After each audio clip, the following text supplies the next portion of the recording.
अस्सलाम वालेकुम, आप देख रहे हैं डॉन न्यूज। मैं का मेजबान अब्दुल गफ्फार पुराम रिप्ले के एक और एपिसोड के साथ। और जनाब, पाकिस्तान क्रिकेट टीम को बहुत पहले किसी ने कहा था कि बहुत अनप्रिडिक्टेबल टीम है और हर सीरीज में, हर आने वाली सीरीज में ये बात एक दफा साबित हो जाती है। 90 पे ऑल आउट किया पाकिस्तान ने। दूसरे T20 में न्यूजीलैंड को लग ही रहा था। पाकिस्तान ने सीरीज में बिल्कुल चांस नहीं दिया न्यूजीलैंड को, लेकिन कल न्यूजीलैंड ने पाकिस्तान को आउट क्लास किया और जबरदस्त कामयाबी हासिल की 7 विकेटों से और सीरीज 1-1 से बराबर कर दी। बात करेंगे सारे एंगल्स पे, कहां गलतियां कर रहे हैं। वर्ल्ड कप की तैयारी तो हो रही है, लेकिन क्या दुरुस्त सिम में हो रही है? अच्छी बात है, एक्सपेरिमेंट्स किए जा रहे हैं, बट फखर जमान का ना खेलना बड़े सवालात को जन्म दे रहा है। इमाद वसीम अब तक नहीं खेले हैं, मोहम्मद आमिर ने कर रेस्ट किया और शाहीन नसीम की कारकर्दगी, उसी तरह हमारा जो एक बैटिंग का पैटर्न है, इससे बड़े सवालात उठ रहे हैं। फैंस परेशान है, सोशल मीडिया पे इस वक्त जो है वो एक तूफान आया हुआ है कल के मैच के बाद। तफसीली बात करेंगे। हमारे साथ कराची हमारे स्पोर्ट्स रिपोर्टर इमरान सिद्दीक मौजूद हैं। लाहौर से हमें ज्वाइन कर रहे हैं हमारे स्पोर्ट्स रिपोर्टर गुलाम मुर्तजा, जिनसे हम ढेर सारी बात करेंगे कि पीसीबी में इस वक्त मजीद क्या मामला चल रहे हैं। लेकिन पहले प्रोग्राम के फॉर्मेट के मुताबिक देखिए रीप्ले हेडलाइंस। पाकिस्तान और न्यूजीलैंड की क्रिकेट टीमें आज लाहौर पहुंचेंगी। कजाफी स्टेडियम लाहौर में बकिया 2 मैचेस खेले जाएंगे। टिकटों की फरोख्त का अमल शुरू हो गया। शायकीन की सहूलत के लिए लिबर्टी चौक पर टिकट बोर्ड कायम कर दिया गया।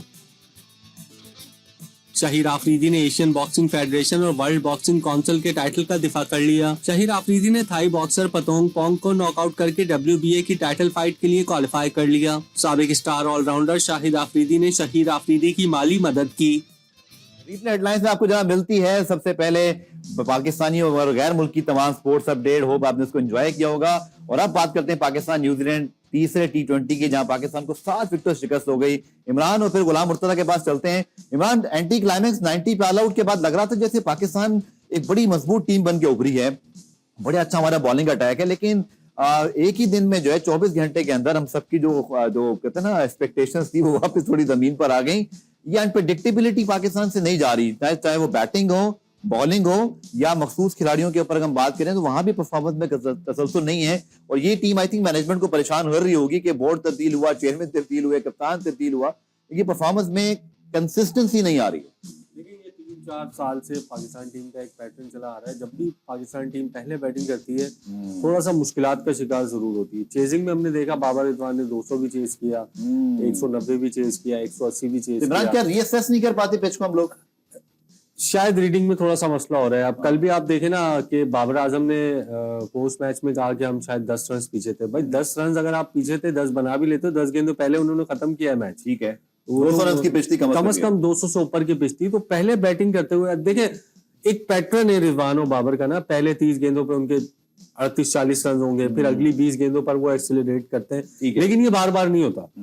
इसलिए आउट ही हो जाए। हाँ, इसलिए कहते हैं कि आपने शुरू से ही जिस तरह से साइम अयूब या फखर जमान खेलते हैं, T20 क्रिकेट में आपने उसी तरह खेलना है। हाँ, टेस्ट क्रिकेट है, वनडे क्रिकेट है, उसमें आप इनिंग्स बिल्ड करते हैं, पहली 20-25 गेंदें आप चेक करते हैं। लेकिन T20 में आपके पास इतना मार्जिन नहीं होता कि आप 30 गेंदें खेलने के बाद फिर आपसे एक्सीलरेट नहीं हुआ तो आपके ऊपर सारा ब्लेम आ जाता है। चलिए, इसमें हमने बड़ी तफसीली आज बात करी। इमरान, गुलाम मुर्तजा के पास चलते हैं। लाहौर में बैठे हैं, लाहौर में टीम अभी कुछ देर पहले लैंड होगी। गुलाम मुर्तजा, पहले तो ये बताएं कि मोहम्मद रिजवान की क्या अपडेट है? कल के मैच में जब वो बाहर हुए तो लग रहा है कि शायद सीरीज भी जो है वो डाउटफुल हो सकती है। क्या खबरें हैं उनके हवाले से? जी, पाकिस्तान क्रिकेट बोर्ड की जानिब से बाकायदा तौर पे तो अभी बताया नहीं गया कि वो अगले मैचेस के लिए दस्तयाब होंगे, लेकिन उनकी जो इंजरीज थी वो रिटायर्ड हर्ट हुए तो वो बहुत ज्यादा नहीं है। वो अगले मैचों में उम्मीद कर रहे हैं कि इम्कान है कि वो मैचेस में पार्टिसिपेट करेंगे। कुछ ही देर पहले जो न्यूजीलैंड और पाकिस्तान की दोनों टीमें लाहौर पहुंच चुकी है। इंतजाम लाहौर के मुकम्मल है, विकेटें तैयार की जा रही हैं। शायकीन क्रिकेट ने अपनी जो टिकटें हैं वो भी बुक करवा ली हैं। तो उम्मीद कर रहे हैं कि लाहौर के जो मैचेस में चलिए जी, लाहौर के ऊपर बात करेंगे। लाहौर में दोनों टीमें ही पहुंच गई हैं, क्या हिकमत अमली रही, लेकिन पहले पिंडी को रिकैप कर लें।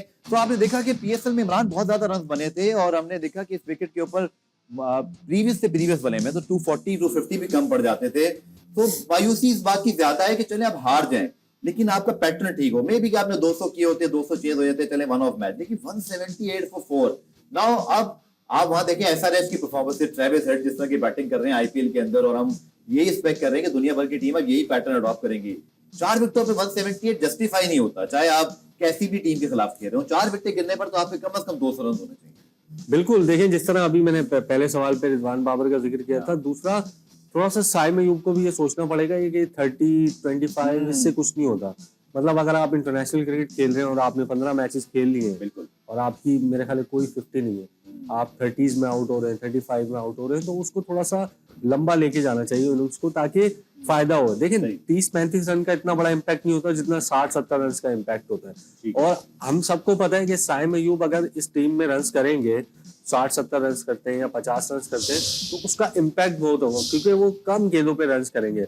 बाबर का अपना पैटर्न है, रिजवान का अपना पैटर्न है। अगर आप कल भी देखें, शादाब और मोहम्मद इरफान नियाजी जो है, वो अगर रन ना बनाते तो शायद आपके 178 भी ना होते। बिल्कुल। तो जो इन दोनों ने मेरे ख्याल 52 गेंदों पे 58 रन स्कोर किए। तो अब ये जब ये वर्ल्ड कप का साल है, प्रिपरेशन का साल है, मुझे पर्सनली मेरी ख्वाहिश है कि जिस तरह से बाबर आजम ने पाकिस्तान सुपर लीग में परफॉर्म किया है, जिस तरह से वो पहली गेंद से आके जो है वो अपना इंटेंट शो कर रहे थे, यहाँ पर भी अगर करते हैं तो बड़ा मजा आएगा और पाकिस्तान टीम को भी इसका फायदा। चलिए बाबर के ऊपर भी बात करेंगे, पहले गुलाम मुर्तजा की ओपिनियन ले लो। बाबर ने भी कल मीडिया से बात की और उनका क्या कहना था, अजहर महमूद ने भी प्रेस कॉन्फ्रेंस की। गुलाम मुर्तजा ठीक है, अभी आई थिंक थोड़ा सा हमें ये भी ख्याल रखना चाहिए कि ये 3 मैचों की सीरीज है, एक से बराबर है। पाकिस्तान की टीम मैनेजमेंट ने एक्सपेरिमेंट भी किए हैं। मैं ये समझता हूँ कि चलिए ये सोच अच्छी है कि आप वर्ल्ड कप से पहले तजर्बात करके कुछ नए खिलाड़ियों को आजमा रहे हैं, लेकिन टॉप 6 के अंदर आपके पास सिर्फ 1 या 2 इम्पैक्ट प्लेयर हों, ये एक तशवीश की बात है। दूसरा, ये बेचारे फखर जमान के ऊपर ही सारी जो है वो नजला क्यों गिरता है कि वर्ल्ड कप में भी 1 मैच के बाद वो ड्रॉप हो जाते हैं, फिर 6 मैचों बाद आते हैं। यहाँ भी जो है वो पहले 3 मैच वो नहीं खेले। सो हमें तो ऐसे प्लेयर की जरूरत है गुलाम मुर्तजा जो इम्पैक्ट डाल सके। और जैसे इमरान ने कहा, मैं इमरान की बात को आगे बढ़ाता हूँ कि साइम अगर अकेला इम्पैक्ट प्लेयर होगा ना, तो उस पर हमेशा ज्यादा प्रेशर भी रहेगा, इसलिए वो शायद जल्दी आउट भी हो रहा है कि उसको ज्यादा एफर्ट करनी पड़ती है। मे बी कि फखर जमान के साथ खेलकर वो भी लंबा खेले। जी, आपने ठीक कहा कि यंगस्टर को चांस दिए जा रहा है, ये तो अच्छी बात है कि मुख्तलिफ कॉम्बिनेशन आजमाए जा रहे हैं, लेकिन ये हमें देखना है कि यही लड़कों ने पीएसएल में अच्छा परफॉर्म किया था। और न्यूजीलैंड की अगर आप फुल स्ट्रेंथ टीम देखें तो वो नहीं है, वो बी टीम है या सी टीम है। तो अगर हमारे यही यंगस्टर और अपनी होम कंडीशंस में इनके खिलाफ बेहतर परफॉर्म नहीं करते तो इनसे अच्छी पोजीशन, इससे अच्छी कंडीशन इनको नहीं मिलेगी। तो इसलिए हमारे यंगस्टर्स को भी कुछ इंटेंट शो करना होगा कि न्यूजीलैंड की टीम पाकिस्तान में मौजूद है, पाकिस्तान के अपने जो यंगस्टर हैं उन्हें अब भरपूर मौका भी मिल रहा है और वो लोग परफॉर्म करें ताकि वो अपनी अभी जगह पक्की करें। दूसरी, आपने बात की जो एंकर रोल है वो दुनिया में T20 क्रिकेट में खत्म होता जा रहा है। रोहित शर्मा से ये क्वेश्चन किया गया था कि एंकर रोल, तो उन्होंने कहा T20 में एंकर रोल खत्म हो गया, सारे जो बैटर जाएंगे वो अपनी पोजीशन के मुताबिक खेलेंगे, जो मैच डिमांड होगी उसके मुताबिक रन करेंगे। 200 रन से ज्यादा बन रहे हैं, पाकिस्तान की विकेटें बहुत ज्यादा फ्लैट है, यहाँ पर ज्यादा रन बनने चाहिए। हमारी होम कंडीशंस है। फखर जमान की आपने बात की, फखर जमान का वर्ल्ड कप देखा जाए तो 2 मैचेस में परफॉर्मेंस थी, उसके बाद पीएसएल में भी बहुत ज्यादा परफॉर्मेंस नहीं थी उनकी, इस वजह से उन्हें तनकीद का निशाना भी बनाया जा रहा था। सिलेक्शन कमेटी ने जब उनका नाम जेरे गौर आया था कि शमूलियत इख्तियार कर उनको शामिल किया जाएगा स्क्वाड में, तो तब भी बात हो रही थी कि फखर की परफॉर्मेंस नहीं है। इस वजह से पहले हमने भी देखा था कि उन्हें इफ्तिखार को प्रेफरेंस दी गई। पहले मैच में भी अगर आजम खान फिट होते तो फिर शायद इफ्तिखार को भी ना खिलाया जाता। तो इसलिए पाकिस्तान के मुख्तलिफ कॉम्बिनेशन को आजमाया भी जा रहा है। अब फखर जमान को जैसे ही चांस मिलेगा, उम्मीद करें कि लाहौर के मैचेस में उनको चांस मिलेगा, तो उन्हें भी मुकम्मल तौर पे उसी तरह इंटेंट शो करवाना चाहिए, दिखाना चाहिए कि न्यूजीलैंड की जो सी टीम या बी टीम आई है उनके खिलाफ रन करने चाहिए। और हमने ब्रेक लेते हैं, ब्रेक से वापस आकर अजहर महमूद की भी आपको बात सुनवाएंगे और फिर अपने दोनों रिपोर्टर्स से बात करेंगे कि पाकिस्तान के लिए वे फॉरवर्ड क्या है। मिलते हैं शॉर्ट कमर्शियल ब्रेक।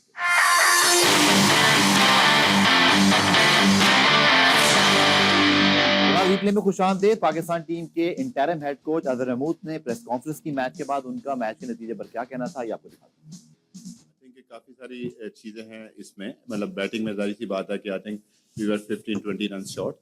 जैसे आपने कहा कि यहाँ पे पार स्कोर जो है वो था और जिस सिचुएशन में थे हम, आई थिंक कि हमने स्टार्ट बहुत अच्छा किया। पहले 6 ओवर हम अच्छा स्कोर था हमारा 54 जो है ना, और उसके बाद एंड में जो शदाब की जो इनिंग्स थी आई थिंक वो अच्छी थी। मिडिल पीरियड में अगर आप देखें 178 की है और 4 विकेटें गिरी थी। आई थिंक कि मिडिल पीरियड में जो है ना वो जो हम बात कर रहे थे कि वो वहां पे हम स्लो हुए हैं 7 to 10 में और फिर 10 to 15 में, वहां पे थोड़ा सा स्लो हुआ है। ठीक है, बॉल थोड़ा सा ग्रिप हो रहा था। यही हमारे लिए लर्निंग है कि हमने इन चीजों को कैसे बेहतर करना है। कि वहां पे टाइम था, अगर आप अपोजिशन को देखें तो वहां पे उनका स्कोर 10 ओवरों में हमसे 4 रन कम था, लेकिन उसके बाद जो है विकेटें 2 गिरी थी उनकी, उन्होंने बिल्ड किया 7 से 10 में और उसके बाद उन्होंने एक्सेलरेट किया। तो अजहर महमूद के पास भी बिल्कुल ही जो है वो इमरान कम वक्त है, क्योंकि ये भी एक प्रॉब्लम है, वन ऑफ द प्रॉब्लम। अगर हम थोड़ा जूम आउट करें कि ये खुद इंटरिम हेड कोच हैं, इसके बाद जी गैरी कस्टन ने कब आना, ये अभी तक गुलाम मुर्तजा आप बता दें मुझे, आप लोग रिपोर्टर्स हैं, तो ये भी एक परफॉर्म है ना कि आप 6 महीने से चलते हुए आ रहे हो तो आप अच्छी तरह चीजों पे गिरफ्त कर लेते हैं, आपकी पावर्स भी होती हैं, ये भी एक इशू चल रहा है साथ। बड़ा मुश्किल है, देखें कोई भी हेड कोच होगा चाहे वो दुनिया का वर्ल्ड क्लास कोच हो, उसको 2 सीरीज के लिए अपॉर्चुनिटी मिले और वो चीज़ों को ठीक करते, ये बड़ा मुश्किल है। एक लॉन्ग टर्म पॉलिसी कोई हेड कोच लेके आता है और फिर अगर हेड कोच इसलिए भी है कि आगे वाले सेटअप में आ रहे हैं, हाँ हो सकता है, लेकिन हेड कोच तो नहीं होंगे, इनके हाथ में मामलात नहीं होंगे, वो तो गैरी क्रिस्टन के हाथ में होंगे। और जिस तरह आपने पूछा मोहसिन नकवी साहब से, कई बार ये सवाल हो चुका है प्रेस कॉन्फ्रेंस में, मीडिया टॉक में, वो हमेशा ही कहते हैं कि इसी हफ्ते जो है वो इसकी अनाउंसमेंट हो जाएगी, लेकिन वो हफ्ता आ नहीं रहा। जिस हो सकता है उनकी जो पॉलिटिकल एंगेजमेंट है वो भी बहुत ज्यादा इस वक्त हुई भी, ईरानी प्रेसिडेंट भी आए हुए हैं पाकिस्तान में, तो बहुत ज्यादा हैपनिंग्स भी चल रही है, हो सकता है इस वजह से भी थोड़ा सा डिले हो रहा है। और अभी हमारी वैसे भी होम सीरीज है, जब इंग्लैंड या आयरलैंड जाएंगे तो जाहिर है फिर हम एक नए हेड कोच के साथ, एक नई अप्रोच के साथ जरूर जाएंगे। और जिस तरह अभी अब बात अगर करें अजहर महमूद की, जो बात कर रहे थे कि मिडिल ओवर्स में, ये अभी का मसला नहीं है, ये पाकिस्तान का बड़ा पुराना मसला है कि ये हम पावर प्ले में अगर हमें अच्छा आगाज मिल भी जाए, बाबर रिजवान भी जब ओपनिंग करते थे तो 6 ओवर में अगर वो 50-60 रन बना भी लेते थे उसके बाद स्लो हो जाया करते थे। तो ये जो 7 to 15 ओवर्स वाला गेम है वो थोड़ा सा मेरे ख्याल में मुश्किल है। हम इसके बाद आयरलैंड जाना है या इंग्लैंड, जैसे इमरान आपने मेंशन किया, गुलाम मुर्तजा, बहुत सारे शायकीन क्रिकेट के सवालात हैं जो मैं स्पेशली आपके पास लेके आ रहा हूँ।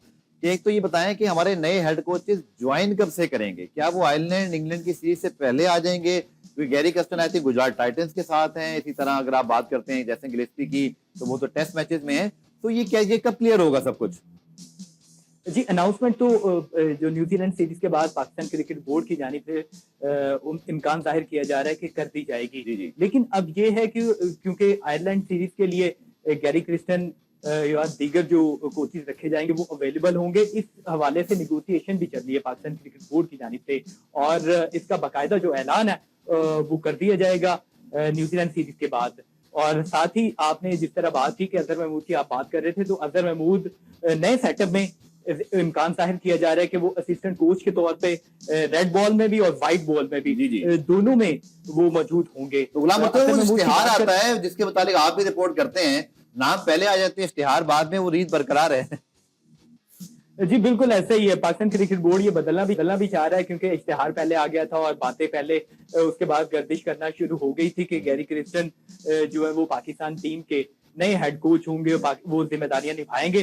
तो उसके बाद पाकिस्तान क्रिकेट बोर्ड ने समझा कि बाकायदा जो है इश्तिहार दिया, उसके टाइम ड्यूरेशन पूरी की जाए और उसके बाद जो कोचेस है उनका ऐलान किया जाए। तो इस वजह से भी थोड़ी लेट भी किया जा रहा है। और दूसरा अजहर महमूद की बात कर रहे थे, तो कोचेस तो आ जाएंगे, लेकिन एक मुकम्मल तौर पे एक सेटअप है, टीम का सेटअप है, इंडियन टीम का सेटअप एक बन चुका है। उन्होंने गैरी क्रिस्टन को 2011 में हेड कोच बनाया था, वर्ल्ड कप जीते थे, 9 में बनाया था, उसके बाद वर्ल्ड कप जीते।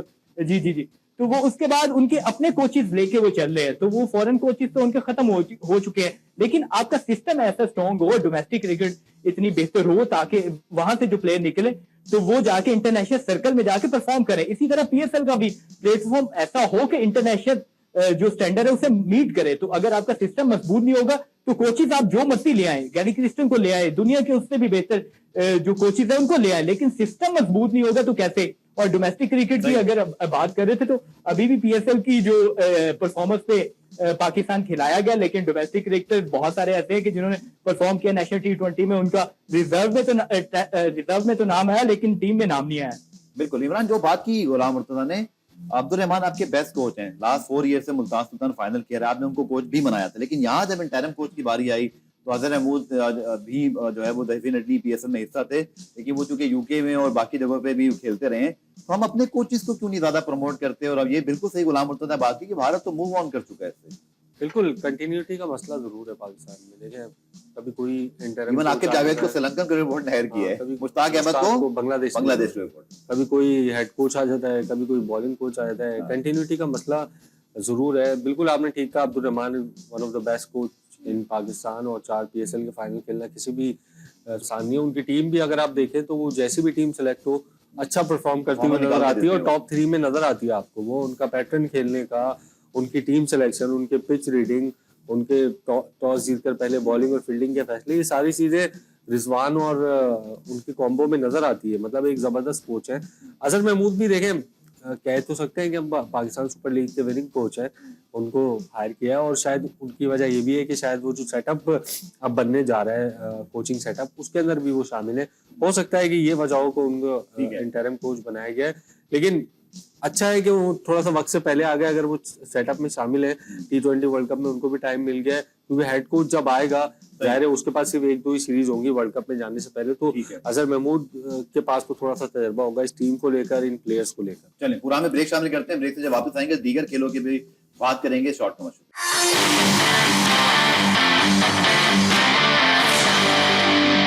अब टीमें पहुंची लाहौर में और यकीन तौर पर चौथा T20 जो कि 25 तारीख को खेला जाएगा बड़ा इंपॉर्टेंट है। इमरान क्या नया कर सकते हैं, क्योंकि जैसे फखर जमान की बात हो रही है, मुझे वैसे ये भी हैरानगी हुई कि हसीबुल्लाह की परफॉर्मेंस ओवरऑल बहुत अच्छी है, लेकिन हारिस भी अभी बैकअप में मौजूद थे, पाकिस्तान के लिए पहले वो खेले थे। इसी तरह सलमान अली आगा की बात करें, क्या आपके ख्याल में तब्दीलियां चौथे मैच में करनी पड़ेंगी?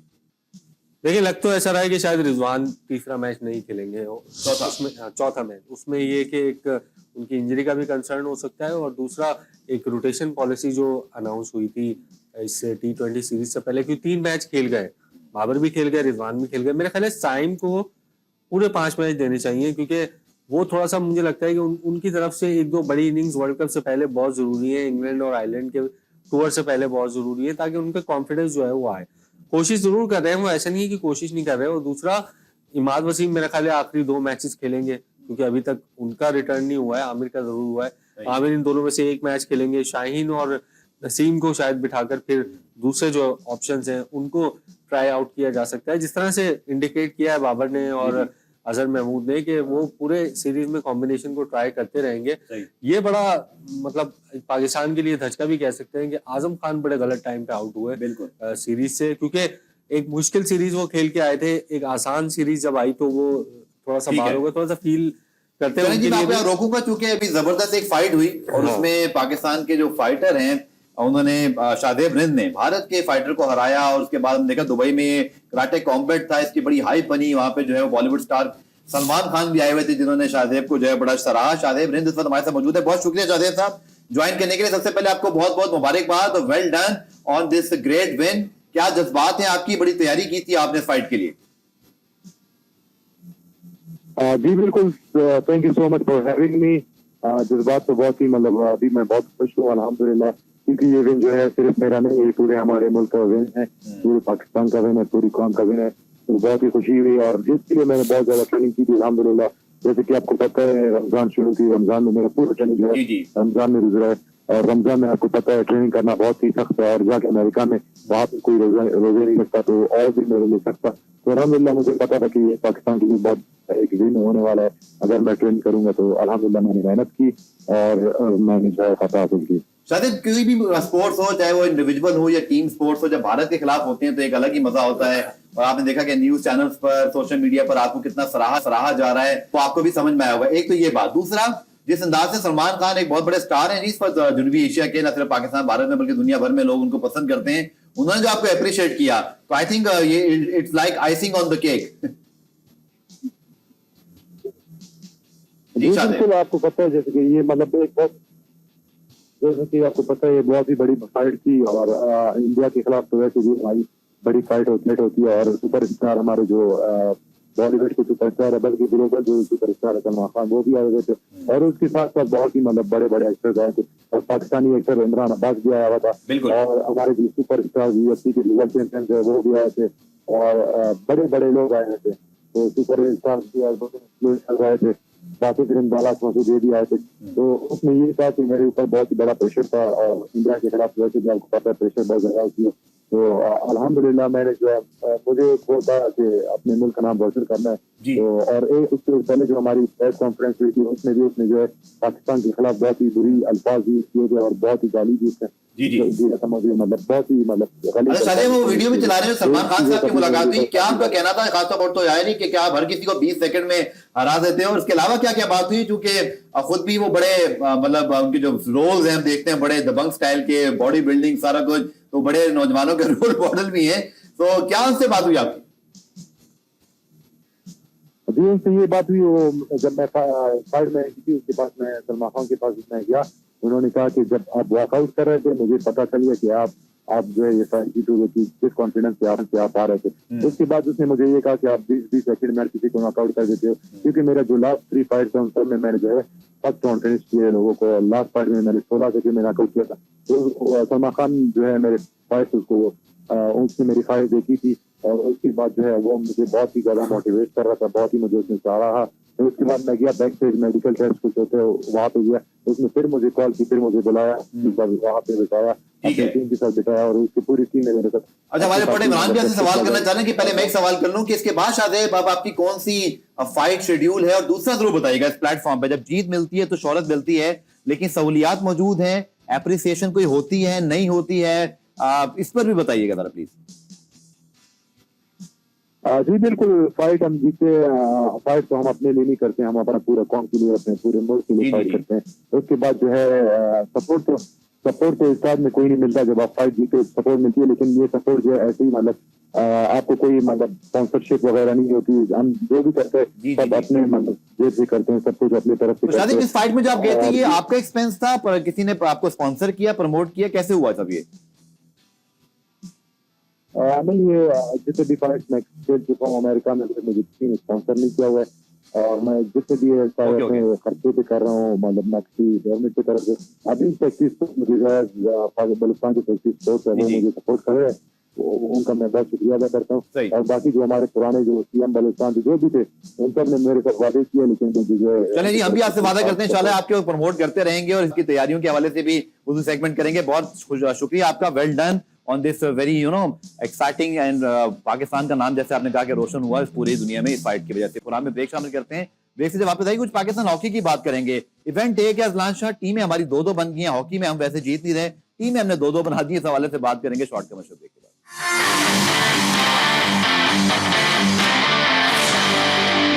क्रिकेट मार्शल आर्ट्स के बाद जी बात करते हैं कौमी खेल हॉकी की, और पाकिस्तान का स्ट्रगलिंग फेज तो बहुत अरसे जारी है, लेकिन एक नई चीज हुई है, हमने पहले भी इस पे शो किया, आज फिर इस मामले को उठा रहे हैं ताकि अरबाब इख्तियार खुसूसन वज़ीर-ए-आज़म तक ये बात जरूर पहुंचे कि पाकिस्तान के कौमी खेल हॉकी की 2-2 फेडरेशन बन चुकी हैं और ये सूरत हाल फैंस के लिए, हॉकी के खिलाड़ियों के लिए बहुत तकलीफ दे है, क्योंकि आधे लड़के एक तरफ हो गए, आधे लड़के एक तरफ। कौन ठीक है कौन गलत, इसका फैसला हमें या किसी को नहीं बल्कि वज़ीर-ए-आज़म साहब को ही करना पड़ेगा, क्योंकि उन्हीं के इख्तियार में है और पैटर्न इन चीफ हैं। एक कैंप कराची में जारी है जिसके हैदर हुसैन जो है वो सेक्रेटरी हैं, एक राना मुजाहिद साहब जो मौजूद है इस्लामाबाद में, और वहाँ पे जो है वो वज़ीर-ए-आज़म के अनवार और काकर साहब के जो है नामजद करदा जो है वो तारिक भुट्टी साहब के अंडर भी कैंप चल रहा है। मामला है क्या, मैं अपने दोनों रिपोर्टर्स के पास जाता हूँ। गुलाम मुर्तजा मौजूद है लाहौर में और हमें ज्वाइन करे ताहिर नसीर इस्लामाबाद से। ताहिर आप मौजूद हैं, कुछ देर पहले आपने अपडेट भी दी हमारे एक व्हाट्सएप ग्रुप में कि आज जो है वो PHF के सदर आएंगे, लेकिन 2-2 टीमें बनी हुई हैं, स्पोर्ट्स कब नोटिस लेगा, वज़ीर-ए-आज़म की तरफ से क्लैरिटी कब आएगी? मीडिया कंफ्यूज है, खिलाड़ी कंफ्यूज है कि कराची वाला कैंप ठीक है कि इस्लामाबाद वाला? देखिए गफार, ये कुछ ही देर कबल अजलान शाह हॉकी कप की तैयारी के सिलसिले में कौमी हॉकी टीम का इस्लामाबाद में तरबीती कैंप हुआ। यहाँ पे पाकिस्तान हॉकी फेडरेशन के जो सदर तारिक भुट्टी जो हाल ही में इलेक्ट हुए हैं और सेक्रेटरी PHF ओलंपियन राना मुजाहिद है, उन्होंने जब मीडिया से गुफ्तगू की तो उन्होंने कराची की जो फेडरेशन बनी है उसको एक जत्था करार दे दिया और कहा जी कि वो सिर्फ 12 रुकनी एक ग्रुप है। कहते हैं ना ताहिर नसीर, प्रॉब्लम ये है कि वो तो आपस में लड़े, लेकिन मैं ये अगेन आपसे सवाल कर रहा हूँ कि स्पोर्ट्स बोर्ड, वज़ीर-ए-आज़म साहब वो कब इसका फैसला करेंगे? क्योंकि मैंने और खिलाड़ियों ने तो फैसला करना नहीं है और ये दोनों भी आपस में जाम तराशियां कर रहे हैं, ये बड़ी मायूस कुछ सूरत हाल है खेलों के लिए। जी बिल्कुल, अभी तक तो इस हवाले से स्पोर्ट्स बोर्ड, क्योंकि आपको पता है कि अभी तक स्पोर्ट्स बोर्ड ने कोई नोटिस नहीं लिया और अभी भी जो है वो ये कुछ भी बताना कबल वक्त होगा कि टीम किसकी जाएगी, क्या इस्लामाबाद वाली टीम जाएगी, कराची वाली टीम जाएगी, क्योंकि अभी तक तो फैसला ही नहीं हो सका। यहाँ पे कह तो रहे हैं कि PM से मुलाकात करनी है, उनको ये सारा सिनेरियो बताना है, लेकिन अभी तक स्पोर्ट्स बोर्ड ने इस हवाले से बताएंगे। मैं गुलाम मुर्तजा से पहले पूछूं, गुलाम मुर्तजा आप हमारे सीनियर स्पोर्ट्स रिपोर्टर हैं, लाहौर में जहाँ सारी फेडरेशन है, 27 फेडरेशन के हेड ऑफिस वहां पर हैं, ओलंपिक एसोसिएशन भी और सारा कुछ वहां पर होता है, आपके इल्म में है चूंकि हैदर हुसैन और जब रेहान भट्ट मेरे शो में है वो कहते हैं कि हमारे साथ कॉरेस्पॉन्डेंट हो रही है, राना मुजाहिद और तारिक भुट्टी जिनको वज़ीर-ए-आज़म ने उस जमाने में नामजद किया था, अनवारुल काकर साहब ने, उनके पास अपना नोटिफिकेशन है। आपको क्या लग रहा है कौन सही है कौन गलत? ये फैसला हम तो नहीं कर पा रहे खुद भी, क्योंकि दोनों फेडरेशन की जानिब से हमें ये कहा जा रहा है कि आप लोग हमारी फेडरेशन की खबर चलाएं, लेकिन इनवाइट कहते हैं हैदर हुसैन मेरे पास आया हुआ है, कॉरेस्पॉन्डेंट मेरे साथ हो रही है जी, उनकी जानिब से भी कहा जा रहा है और दूसरी जो फेडरेशन है उनकी जानिब से भी कहा जा रहा है। उनकी जानिब से ये कहा गया कि हमें जो निगरान वजीर आजम थे उनकी जानिब से नामजद किया गया था कि आप बाकायदा तौर पे अगले जो फेडरेशन के सदर होंगे, तो उस हवाले से इलेक्शन हुआ और इलेक्शन में ये कहा कि तमाम जो अफराद थे वो भी मौजूद थे, बाकायदा वोटिंग हुई और उसमें हमें इलेक्ट किया गया। अब दूसरी जानिब से भी कहा जा रहा है, लेकिन अब ये है कि अगर दोनों टीमें चली जाती हैं दोनों फेडरेशन की जानिब से, तो पाकिस्तान हॉकी फेडरेशन पर बैन भी लग सकता है। तो अगर बैन लग जाएगा तो पहले पाकिस्तान हॉकी की जिस तरह की हालत है, चलिए और उसके quickly बाद ये जिस तरह की बढ़ना है, लोगों भाई को- नसीर, ये जो बैन जैसे हमारे फुटबॉल पे लग गया था, फिर नॉर्मलाइजेशन कमेटी, क्या हम इस चीज का इंतजार करें? क्विकली फैसला नहीं हो जाना चाहिए? स्पोर्ट्स बोर्ड के डीजी भी तब्दील हुए, वहां एक अलग मामला चल रहा है। फैसला तो हो जाना चाहिए, क्योंकि लगता है इसी तरह के अगर ये इसी तरह दोनों फेडरेशन काम करती रही तो हो सकता है कि बैन ही लग जाए। लेकिन कहा तो यही जा रहा है कि जी आज कल में हम पीएम से मुलाकात करेंगे और इस इशू को उठाएंगे। अब ठीक है। देखते हैं कि क्या इस इशू को उठाया जाता है या सिर्फ पाबंदी का लेट्स इंतजार होप, किया जैसे जा आप रहा दोनों है। ने बात की कि पाबंदी का खतरा मौजूद है, इससे पहले कि कुछ हो, आई थिंक अब अरबाब इख्तियार को इसका नोटिस लेना चाहिए। पैटर्न इन चीफ वज़ीर-ए-आज़म शहबाज शरीफ है, उनको इस मामले का फौरी नोटिस लेना चाहिए। आखिर कौमी खेल हॉकी की बका और उसकी इज्जत का भी मामला है पाकिस्तान के साथ जुड़ा हुआ। पुरान रिप्ले में आज के लिए इतने, कल दोबारा से मुलाकात होगी, तब तक के लिए अल्लाह।